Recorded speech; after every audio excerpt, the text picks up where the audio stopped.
Position in which we can see that white is currently up a ton of material and is also threatening mate on f7 by this move queen f4 and offering the trade of queens.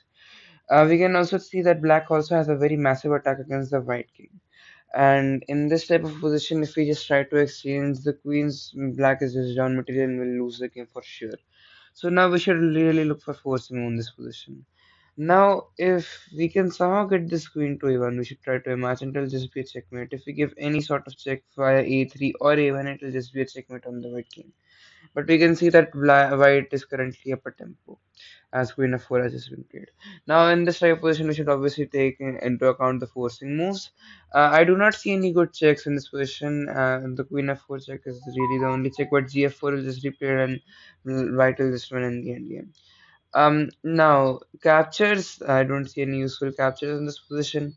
Threats, and now we should calculate this.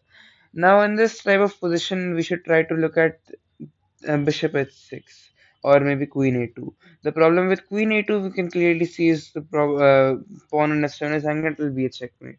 But if you can get the queen on a2 without the threat of being on f7, it can see that queen a1 will be a checkmate.